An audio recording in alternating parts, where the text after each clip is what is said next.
ಎಲ್ಲರಿಗೂ ನಮಸ್ಕಾರ. ಹರಿಭಕ್ತಿ ಸಾರ 91ರಿಂದ 95 ಪದ್ಯಗಳು.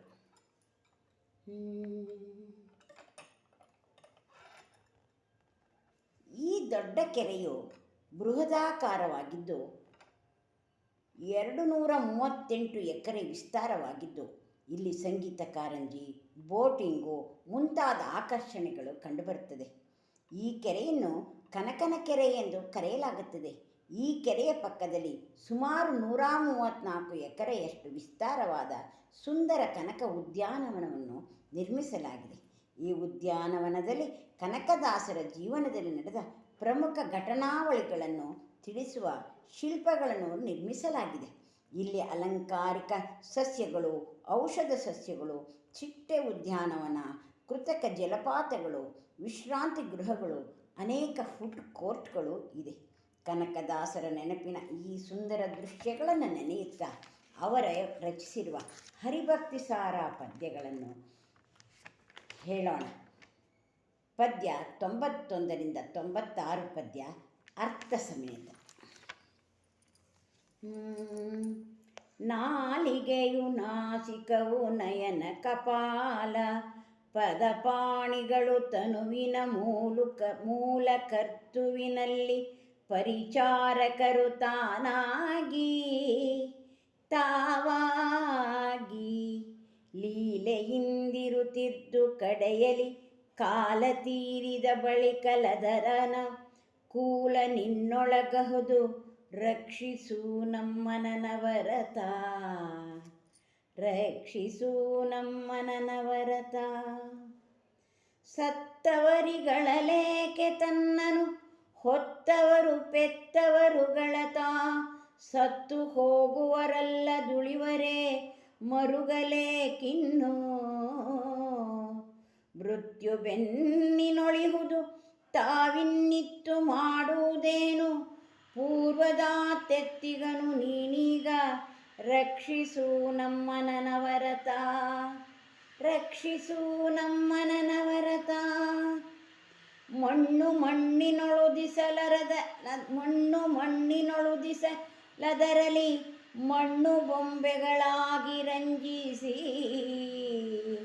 ಮಣ್ಣಿನ ಆಹಾರದಲ್ಲಿ ಜೀವನ ಹೊರೆದು ಉಪಚರಿಸಿ ಮಣ್ಣಿನಲ್ಲಿ ಬಂಧಿಸಿದ ದೇಹವ ಮಣ್ಣುಗೂಡಿಸಬೇಡ, ಜ್ಞಾನದ ಕಣ್ಣ ದೃಷ್ಟಿಯನ್ನಿಟ್ಟು ರಕ್ಷಿಸು ನಮ್ಮನವರತ, ರಕ್ಷಿಸು ನಮ್ಮನವರತ. ಅಂದರೆ ನಾಲಿಗೆ, ಮೂಗು, ಕಣ್ಣು, ತಲೆ, ಕಾಲು, ಕೈ ಮೊದಲಾದವು ಈ ದೇಹವನ್ನು ನಿರ್ಮಿಸಿದ ನಿನ್ನ ಪರಿಚಾರಕರಾಗಿ ಲೀಲೆಯಿಂದ ಕೆಲಸ ಮಾಡುತ್ತಿರಲಿ. ಆಯಸ್ಸು ತೀರಿದ ಮೇಲೆ ಕಡೆಯಲ್ಲಿ ಅವುಗಳಿಂದ ಹೇಗೆ ಸೇವೆಯನ್ನು ತೆಗೆದುಕೊಳ್ಳಬೇಕೆಂಬುದು ನಿನಗೇ ಸೇರಿದ್ದು. ಹೇ ಜಗನ್ನಾಥ, ನಿನಗೇ ಸೇರಿದ್ದು. ಸತ್ತವರಿಗಾಗಿ ಅಳುವುದೇಕೆ, ತನ್ನನ್ನು ಹೆತ್ತವರು ಹೊತ್ತವರೆಲ್ಲರೂ ಸತ್ತವರಿಗಾಗಿ ಅಳುವುದೇಕೆ, ತನ್ನನ್ನು ಹೆತ್ತವರು ಹೊತ್ತವರೆಲ್ಲರೂ ಒಂದು ದಿನ ಸತ್ತು ಹೋಗದೆ ಉಳಿಯುವರೇ. ಮೃತ್ಯು ಬೆನ್ನಿನ ಮೇಲೆ ಹತ್ತಿ ಕುಳಿತಿರುವಾಗ ಅತ್ತರೆ ಆಗುವುದೇನು. ಹಳೆಯ ಸಾಲಗಾರನು ಸಾಲವನ್ನು ತೀರಿಸಲೇಬೇಕು. ಅವನು ಅತ್ತರೆ ಏನಾದೀತು. ರಕ್ಷಿಸು ನಮ್ಮನವರತ, ರಕ್ಷಿಸು ನಮ್ಮನವರತ. ಮಣ್ಣಿನಲ್ಲಿ ಸೇರಿ ಈ ಮಣ್ಣಿನ ಶರೀರ ಹುಟ್ಟಿದೆ. ಈ ಮಣ್ಣು ಗೊಂಬೆಗಳಿಗೆ ಮಣ್ಣಿನ ಆಹಾರವನ್ನು ಕೊಟ್ಟು ಉಪಚರಿಸಿ ಬೆಳೆಸಲಾಗಿದೆ.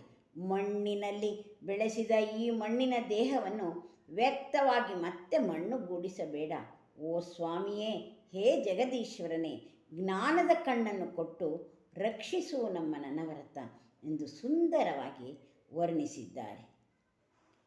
ಬೀಯುವಾಗುವ ತನುವಿನಲಿ ನಿರ್ಧಾಯಕನು ನೀನಿರ್ದು, ಅತಿ ಹಿರಿದಾಯ ಸಂಬಡಿಸುವರೇ ನಿನ್ನನುಕೂಲವಾಗಿರ್ದು, ತಾಯ ನಗಲಿದ ಶಿಶುವಿನಂದದಿ ಬಾಯಿ ಬಿಡುವಂತಾಯ್ತೆ. ಚಿಂತಾದಾಯಕನೇ ಬಿಡಬೇಡ ಚಿಂತಾದಾಯಕನೆ ಬಿಡಬೇಡ ರಕ್ಷಿಸು ನಮ್ಮನವರತ. ಮೊದಲು ಜನನವನರಿಯೇ ಮರಣದ ಹದನ ಕಡೆಯಲಿ ತಿಳಿಯೇ, ನಾ ಮಧ್ಯದಲ್ಲಿ ನೆರೆ ನಾ ನಿಪುಣನೆಂಬುದು ಬಳಿಕ ನಗೆಗೇಡು. ಏನು ಚೆನ್ನಾಗಿ ವರ್ಣಿಸಿದ್ದಾರೆ. ಮೊದಲು ಜನನವನರಿಯೇ ಮರಣದ ಹದನ ಕಡೆಯಲಿ ತಿಳಿಯೇ, ನಾ ಮಧ್ಯದಲ್ಲಿ ನೆರೆ ನಾ ನಿಪುಣನೆಂಬುದು ಬಳಿಕ ನಗೆಗೇಡು. ಮೊದಲು ಕಡೆ ಮಧ್ಯಗಳು ಬಲ್ಲವ ಮದನ ಜನಕನು ನೀನು, ನಿನ್ನಯ ಪದಯುಗವ ಬಯಸುವೆನು ರಕ್ಷಿಸು ನಮ್ಮನವರತ. ಬಿದ್ದು ಹೋಗುವ ಈ ದೇಹದಲ್ಲಿ ಇದನ್ನು ಕೊಟ್ಟು ನೀನೇ ವಾಸವಾಗಿದ್ದೀಯೇ, ಆದರೂ ನನಗೆ ಇಷ್ಟು ಆಯಾಸವನ್ನು ಕೊಡಬಹುದೇ? ತಾಯಿಯನ್ನಗಲಿದ ಶಿಶುವಿನಂತೆ ನಾನು ಬಾಯಿ ಬಿಡುವಂತಾಯಿತೆ. ಈ ಚಿಂತೆಗಳನ್ನು ನೀನೇ ಕೊಡುವೆಯಾ? ಕೈ ಬಿಡಬೇಡ ಹೇ ಸ್ವಾಮಿ, ಅನುಕೂಲನಾಗಿದ್ದು ನನ್ನನ್ನು ಸಲಹು. ಮೊದಲು ಹುಟ್ಟುವುದರ ರೂಪವನ್ನರಿಯೆನು, ಕಡೆಗೆ ಸಾಯುವುದರ ಗುಟ್ಟನ್ನೂ ತಿಳಿಯೆನು. ಹೀಗಿರುವಾಗ ನಾನೇ ನಿಪುಣನೆಂದು ಮಧ್ಯದಲ್ಲಿ ಹೇಳಿಕೊಳ್ಳುವುದು ನಗೆಗೇಡು. ಮೊದಲು ಕಡೆ ಮಧ್ಯಗಳನ್ನು ಬಲ್ಲವನು ನೀನೊಬ್ಬನೇ. ಹೇ ಪರಮಾತ್ಮ, ಓ ಮದನ ಜನಕ, ನಿನ್ನ ಪಾದಗಳನ್ನು ಸೇರಿಕೊಳ್ಳಲು ಬಯಸುವೆನು ಅಂತ ಸುಂದರವಾಗಿ ವರ್ಣಿಸಿದ್ದಾರೆ ಕನಕದಾಸರು ಈ ಪದ್ಯಗಳಲ್ಲಿ. ಅವರಿಗೆ ಭಕ್ತಿಪೂರ್ವಕ ನಮಸ್ಕಾರವನ್ನು ಸಲ್ಲಿಸು.